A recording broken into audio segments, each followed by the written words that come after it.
She was told to walk away. It's not your responsibility, they said. But when a dying homeless man was dumped at the ER doors, Nurse Ariana Brooks chose to risk everything. What no one expected was her decision would spark a movement that shook the entire healthcare system. Atlanta, Georgia, 3 a.m. Rain slammed violently against the emergency room windows of St. Harmony Hospital. Ariana Brooks, a 24-year-old African-American resident nurse, was cleaning up after a long shift. Her scrubs were drenched, her hands aching, but her eyes still lit up every time a patient pulled through. Suddenly, the automatic doors burst open. A middle-aged man, blood covering his face, was dragged in by a delivery truck driver. I found him collapsed on the roadside. No wallet, no ID, couldn't speak, the driver said, breathless. The attending doctor peeked out, shook his head. No papers, no insurance. Don't admit him. Ariana stood frozen. She looked at the man, gasping for air, his blood pooling across the white tile floor. He's dying, she whispered. 1 second. 2. Then she grabbed her gloves and shouted, "Get the defibrillator ready. I'll take responsibility." In that moment, Ariana had no idea. This choice would cost her everything and lead her to reclaim the entire world. 30 minutes later, the ER buzzed with panic. Ariana's hands moved fast, clearing the airway, checking vitals, wiping blood. The man's pulse flatlined once, then again. She didn't stop. "Don't you give up," she whispered, sweat beading on her forehead.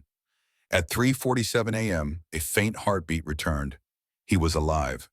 By sunrise, the head of administration arrived. His voice was cold.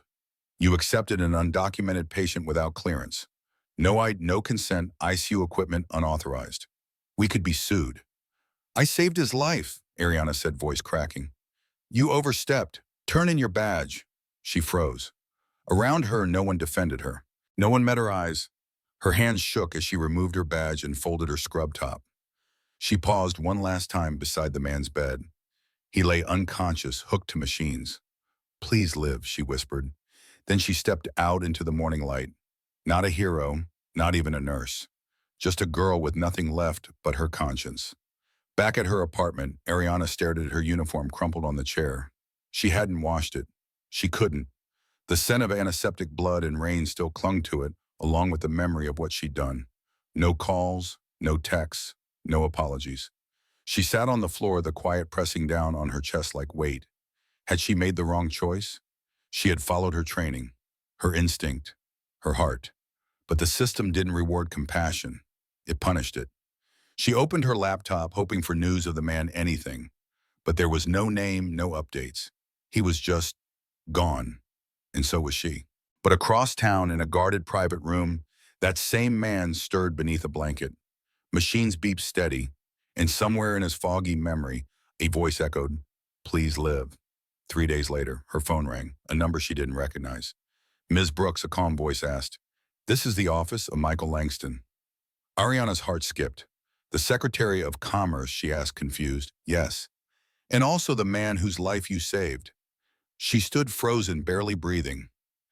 "He remembers everything," the voice continued.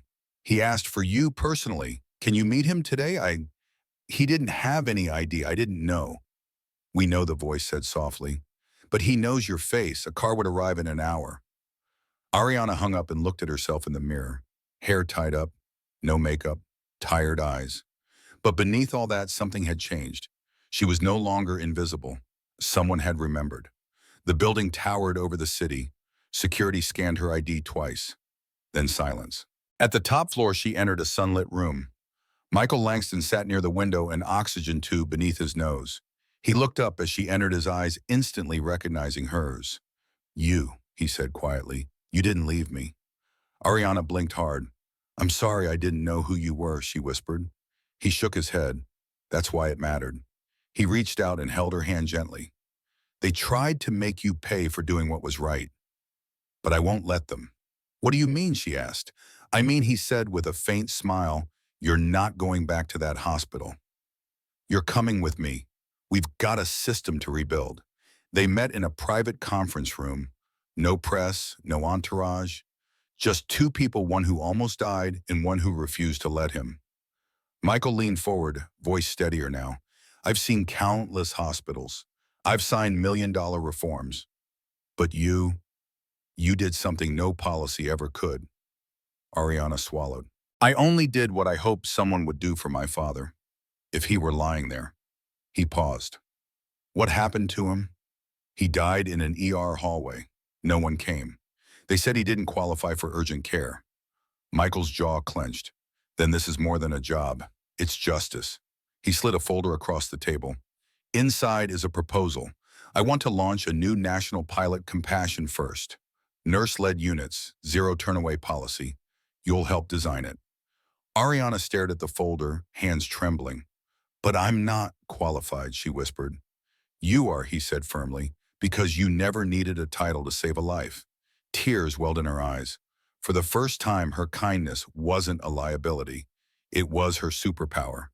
Days passed. Ariana found herself in meetings she once thought were reserved for senators and CEOs. Policy briefings, healthcare panels, strategy war rooms. But no one questioned her presence. She had something they didn't truth.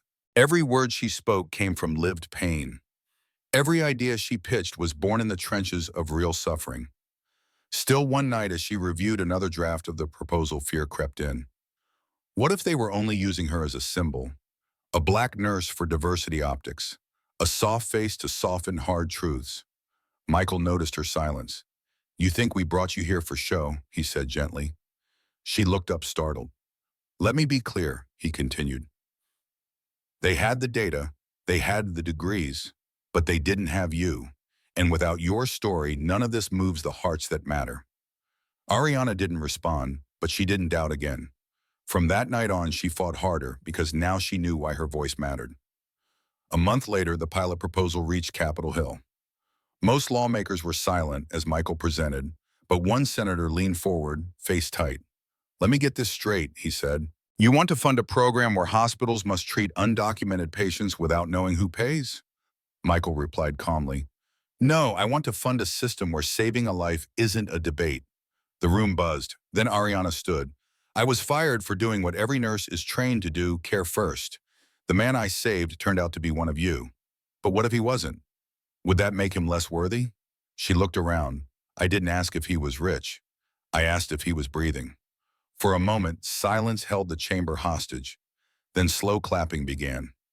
Not many, but enough to know they had been heard. Within hours, Ariana's face was on every screen in America. Some headlines called her a hero. Others called her reckless. Talk shows debated her ethics. Social media dissected her race, her looks, her tears. She's just a nurse, one commentator sneered. She had no right to make that call. But Ariana didn't flinch. Instead, she opened her inbox. Over 1,000 emails. From nurses, janitors, doctors, EMTs. They all said the same thing. You spoke for me, but one message stood out. It was from the family of a man named Raymond Ellis. They had finally identified him, the patient Ariana saved. He was a former teacher, a father of two, once homeless after a medical bankruptcy. We never got to say goodbye, the email said.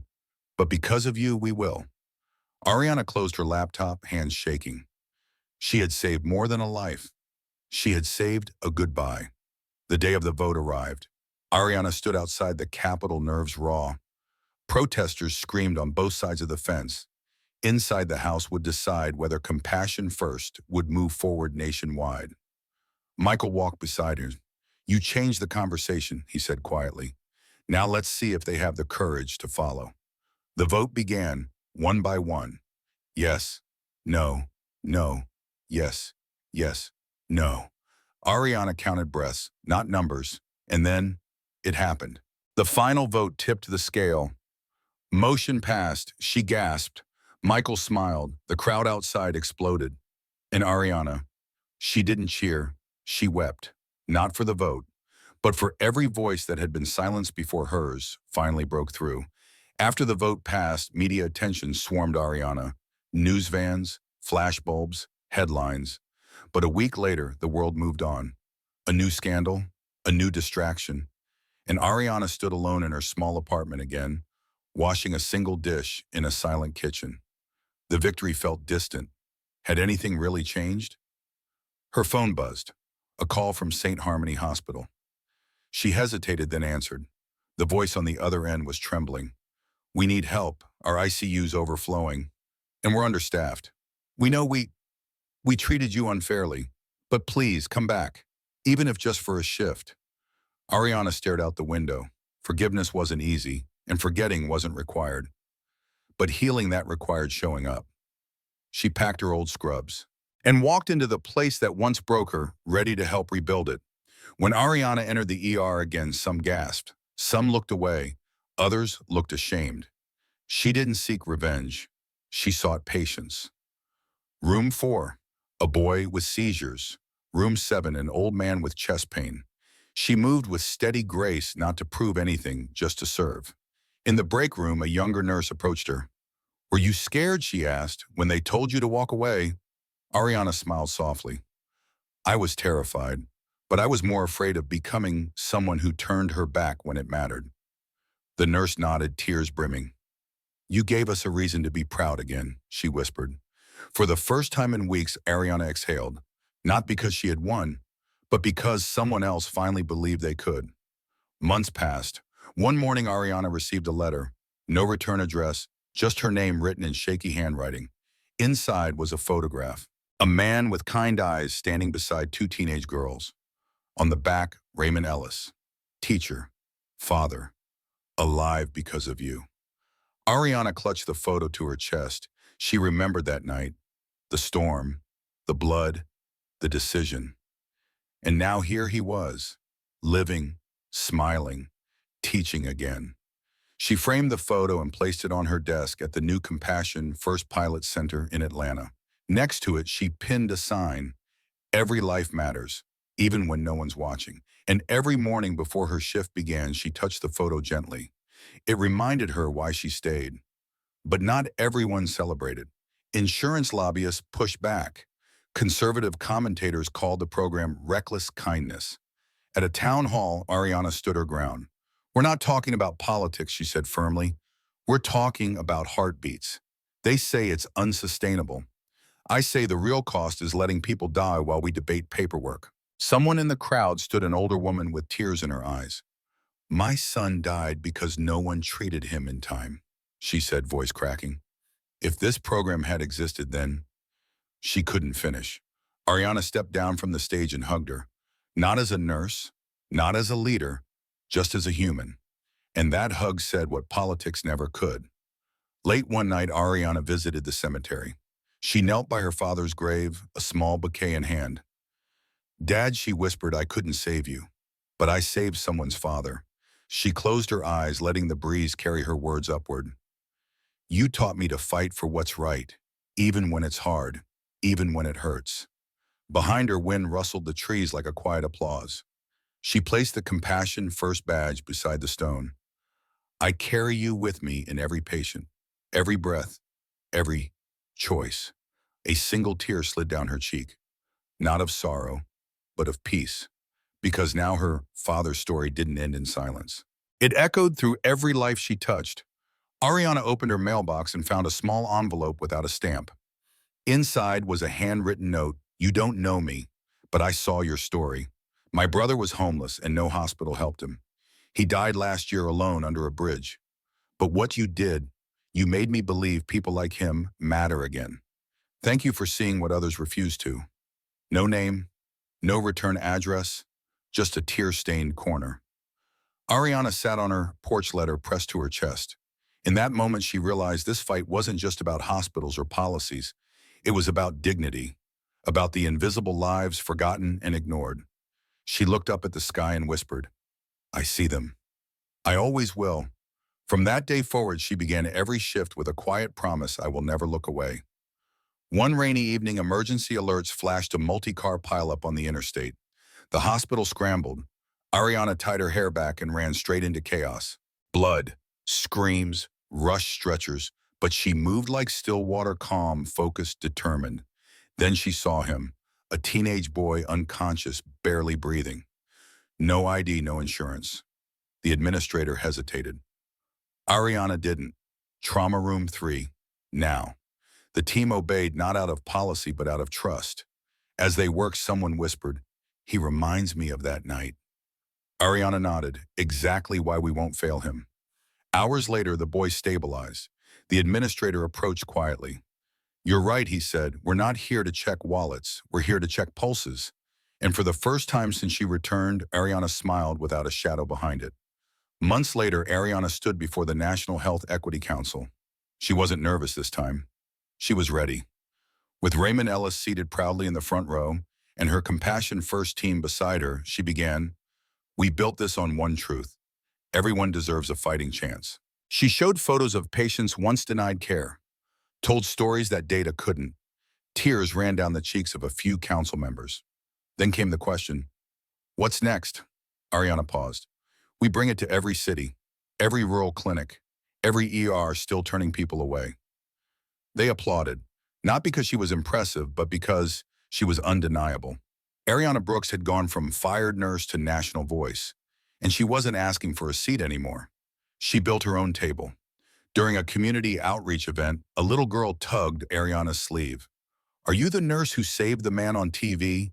she asked, eyes wide. Ariana knelt. "Yes, sweetheart, that was me." The girl held out a paper drawing. It was a hospital with a heart over it and Ariana's name in crayon letters. "My mommy says I can be like you one day." Ariana's eyes welled up. "Of course you can," she whispered, "and I'll be cheering for you the whole way." As the girl skipped off, Ariana stared at the drawing. It wasn't perfect, but it was enough. Enough to remind her why she kept showing up, why she kept fighting. Because every time someone believed again, believed in care and justice and worth it meant the world was changing. One heart at a time. Back in her office, the hospital was quiet. No codes, no chaos, just beeping monitors and a gentle hum of healing. Ariana looked around the Compassion First ward. Posters on the wall bore her message, "Kindness saves." Beds were filled with those who once would have been turned away. And every nurse on duty wore her badge with pride. She sat down, exhaled, and closed her eyes. She had given up everything for one decision. And now she had gained a world she never imagined. Not of power, not of titles, but of purpose. Outside, the rain fell again, just like the night it all began. But this time, she didn't feel the cold. She felt peace. Because Ariana Brooks had proven something no one could deny. One act of courage can rewrite everything. On the anniversary of her father's passing, Ariana hosted a ceremony in the Compassion First wing. A small chair sat on the stage empty, but decorated with flowers. She stood before colleagues, patients, nurses, and whispered, "This seat is for the man who taught me to love without condition." She shared stories not of medicine, but of moments. Of her father bringing meals to unhoused neighbors. Of how he smiled at everyone, even when his own heart was breaking. He couldn't afford care when he needed it. But today, no one in this ward is ever turned away.